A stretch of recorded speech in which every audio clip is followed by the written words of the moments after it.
হে দেয়ার, আসসালামু আলাইকুম। আমি রাসেল, গ্লোসার একাডেমির পক্ষ থেকে আপনাদের জানাই অনেক অনেক সাধুবাদ। সো প্রিয় শিক্ষার্থীবৃন্দরা, যারা বেসিক ইংলিশ গ্রামার কোর্সের প্রথম এবং দ্বিতীয় পর্বটি দেখেছো, আজকে তাদের জন্য তৃতীয় ক্লাস নিয়ে আমি উপস্থিত হয়েছি। আজকে আলোচনার বিষয় হলো অবজেক্ট। এই ক্লাস শেষে আপনি অবজেক্ট সম্পর্কে বিস্তারিত জানতে পারবেন ইনশাল্লাহ। সো চলুন ক্লাসটি শুরু করা যাক। ওকে, প্রথমে আমরা জানবো অবজেক্ট কাকে বলে এবং একটি সেন্টেন্স থেকে কিভাবে অবজেক্ট নির্ণয় করতে হয়। রাইট, সো অবজেক্ট কাকে বলে জেনে নেই।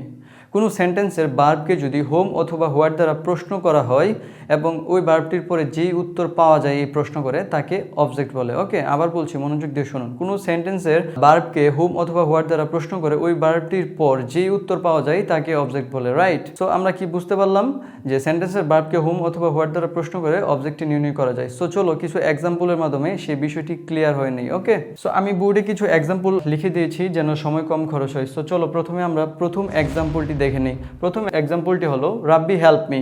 রাব্বি আমাকে সাহায্য করেছিল। ওকে, এখানে হেল্প হলো ভার্ব। এই হেল্প ভার্বকে যদি আমরা হোম দ্বারা প্রশ্ন করি যে হোম অর্থ হচ্ছে কাকে, রাব্বি কাকে হেল্প করেছিল, উত্তর আসবে অবশ্যই রাব্বি মিকে হেল্প করেছিল, মানে আমাকে হেল্প করেছিল। সো এখানে মি হলো অবজেক্ট। রাইট, এখন দ্বিতীয় এক্সাম্পলটি আমরা দেখব। আই ড্রিঙ্ক ওয়াটার, আমি পানি পান করি। এখানে ড্রিঙ্ক হলো ভার্ব। ড্রিঙ্ক ভার্বটিকে যদি আমরা হোয়াট দ্বারা প্রশ্ন করি তাহলে দেখুন উত্তর কি আসে, যে আমি কি পান করি, হোয়াট আই ড্রিঙ্ক, আমি কি পান করি, উত্তর আসবে পানি পান করি।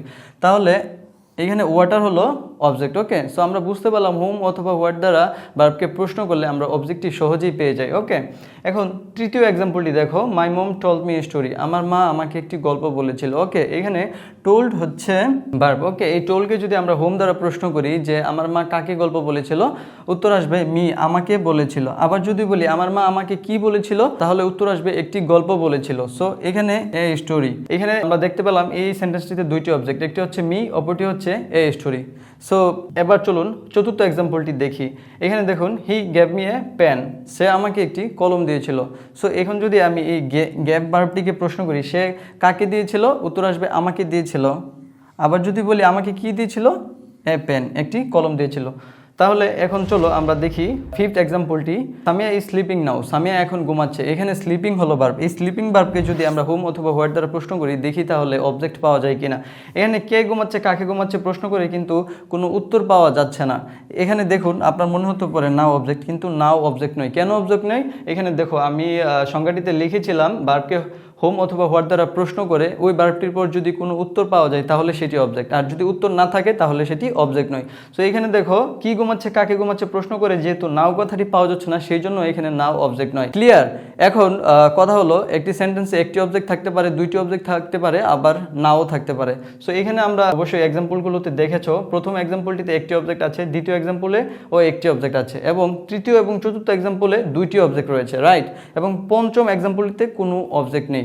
ওকে, তাহলে আমরা বুঝতে পারলাম কিভাবে অবজেক্ট নির্ণয় করতে হয়। এখন আমরা জানবো একটি সেন্টেন্সে কতটি অবজেক্ট বসতে পারে। ওকে, একটি সেন্টেন্সে দুইটি অবজেক্ট বসতে পারে, এক ইনডাইরেক্ট অবজেক্ট, দুই ডিরেক্ট অবজেক্ট। ইনডাইরেক্ট অর্থ হলো ব্যক্তি অবজেক্ট এবং ডিরেক্ট অবজেক্ট হলো বস্তু অবজেক্ট। ব্যক্তি হলো I, we, you, he, she, my, us, মানে ব্যক্তি মানে হলো যে কোনো ব্যক্তি। ওকে, আর ডিরেক্ট অবজেক্ট হলো বস্তু। বস্তু যে কোনো বস্তু হতে পারে, কলম, বই, টেবিল, চেয়ার, বুট, যে কোনো কিছু। সো আমরা জানলাম কি একটি সেন্টেন্সে দুই ধরনের অবজেক্ট বসে, এক ইনডাইরেক্ট অবজেক্ট এবং দুই ডিরেক্ট অবজেক্ট। এখন আমরা জানবো একটি সেন্টেন্সে যদি দুইটি অবজেক্ট থাকে তাহলে কোন অবজেক্টটি আগে বসে এবং কোন অবজেক্টটি পরে বসে। রাইট, অবজেক্টের সাধারণ অর্ডারটি হলো subject plus verb plus indirect object plus direct object.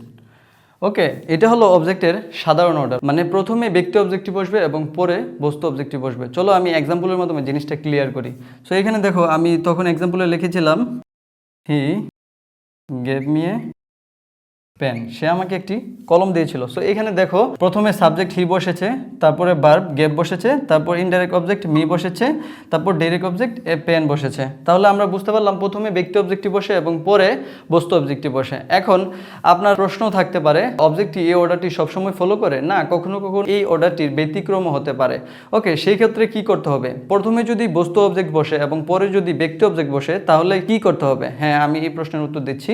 এই দুইটি অবজেক্টের মাঝখানে টু বা ফর প্রিপোজিশন ব্যবহার করতে হবে। রাইট, আবার বলছি শুনুন, দুইটি অবজেক্টের মাঝখানে টু বা ফর ব্যবহার করতে হবে, মানে এই দুইটি অবজেক্টের মাঝখানে টু বা ফর ব্যবহার করতে হবে। ওকে, সেক্ষেত্রে আমি অর্ডারটি লিখে এক্সাম্পলের মাধ্যমে আপনাদের বিষয়টি ক্লিয়ার করে দিচ্ছি। ওকে, তো অর্ডারটি হলো subject plus direct object plus to for plus indirect object. আচ্ছা, যখন অবজেক্ট দুটি উল্টে যাবে তাহলে দুইটি অবজেক্টের মাঝখানে টু বা ফর ব্যবহার করতে হবে। এখন চলো এক্সাম্পলের মাধ্যমে তোমাদের বিষয়টা ক্লিয়ার করে দিই।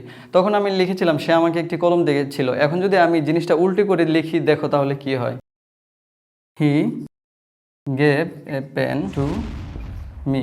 সে আমাকে একটি কলম দিয়েছিল। সো এখানে দেখো এ পেন অবজেক্টটি কিন্তু বস্তু অবজেক্টটি আগে লিখেছি এবং মি ব্যক্তি অবজেক্টটি পরে লিখেছি, রাইট। সো এখানে দেখো দুইটি অবজেক্টের মাঝখানে টু বসিয়েছি আমি। তো আবার যদি আরেকটি এক্সাম্পল লিখি,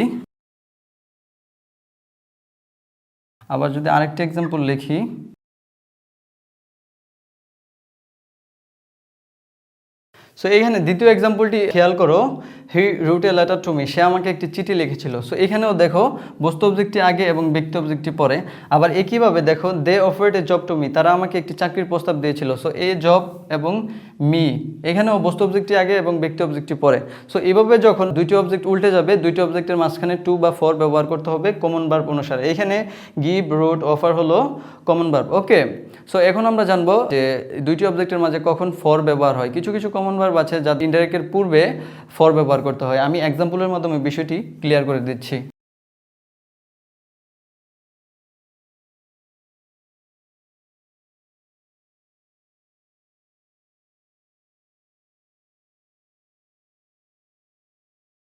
সো শিক্ষার্থীবৃন্দরা, কখনো কখনো দুইটি অবজেক্টের মাঝখানে ফর ব্যবহার হবে, ঠিক আছে। আমি দুইটি এক্সাম্পল দিয়েছি এবং আরও অসংখ্য এক্সাম্পল রয়েছে, তোমরা দেখে নিবে। ওকে, সো এখানে দুইটি এক্সাম্পলের মাধ্যমে তোমাদের বুঝিয়ে দিচ্ছি কখন কখন ফর ব্যবহার হবে, ঠিক আছে।